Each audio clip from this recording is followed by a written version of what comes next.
www.seancardavillis.co.ke. Rita Jepto's lawyer has withdrawn from the case a day before the marathoner appears before the Court of Arbitration for Sport, citing appalling violation of her right to a fair hearing.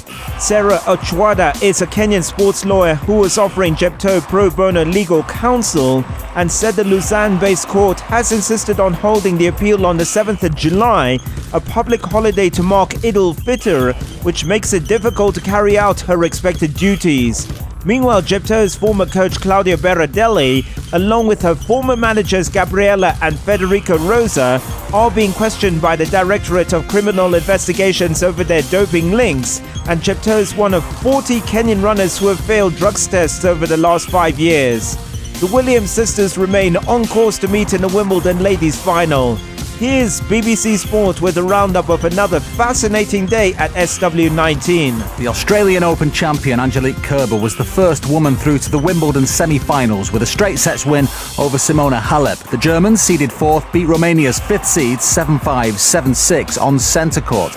In her second Wimbledon semi-final, she'll play the five-time champion Venus Williams, who beat Yaroslava Shvedova 7-6, 6-2. Kerber was relieved to get past Halep. I think we both play a really good match on a really high level, and we both are really good return players. It's always tough to play against Simona. She's a great player. She is moving so good and she's fighting, but I think I had a great year so far with the Australian Open title, and right now I'm feeling so good. I think I'm playing my best tennis right now, and I hope I can play a few more matches here.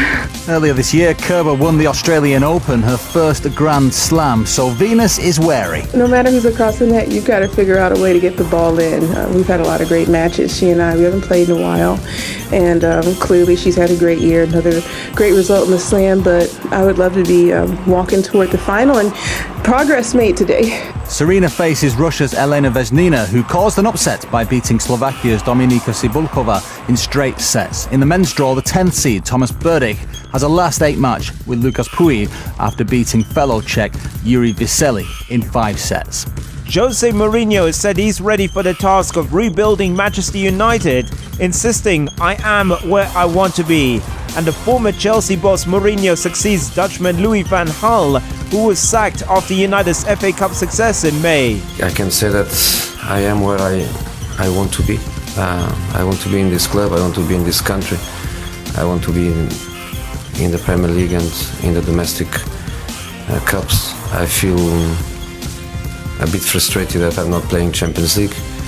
I don't hide that I chase Sarawak's records in the Champions League number of matches as a manager. Hopefully it's only one season that we are not there, and when I say we, obviously the club is much more important than myself. Man United is a Champions League club, and we have to make sure that July 2017 this club is where it has to be, which is obviously the Champions League. In cycling, Mark Cavendish missed out on a 29th Tour de France stage victory as German rider Marcel Kittel won stage 4 in a dramatic photo finish. Here's BBC Sport. It's uphill all the way to the line. Sagan in the yellow, they're all across the road. Koukar is there as well, gaining all the time. It's steep. If you've gone too early, it can seem an eternity to the line. Koukar's going to hit the front at the right time. Koukar and Kittel, and I'm not sure who's got it, Rob Hales. Well, that was a carbon copy of yesterday's finish, just with two different riders. And it was a 14th Grand Tour stage win for Marcel Kittel. He beat Brian Koukar in a photo finish into second place. Sagan finished third with Groenewegen in fourth, Christoph in fifth, Cavendish all the way down in 8th place, Greipel not even in the top 10. It was a sprint that could have gone any way, Rob Hales, but Marcel Kittel and his team Ethics Quickstep deserve all the praise. They really do. They worked tirelessly on the front of the bunch earlier on in the stage, and then with about 4 or 5 kilometres to go, they disappeared. It looked like Kittel had got himself out of position, he'd lost the wheels, and that it was game over, and it looked like it was going to go On the other German time, Andre Greipel, who was so close yesterday to Mark Cavendish, he had such a good lead out. He had the easiest ride out of all of those sprinters to the line. Then before you know it, in the final couple of 100 metres, there he comes up, pops up Etixx Quick Step, and it was the German Marcel Kittel who took the victory just ahead of a rapidly charging up from behind Frenchman Brian Coquard. Now there's more Wimbledon and Tour de France action on today, and the first Euro 2016 semi-final is set for 10 p.m. Kenya time, Portugal against Wales. Sean Carter-Villis, the voice of sport.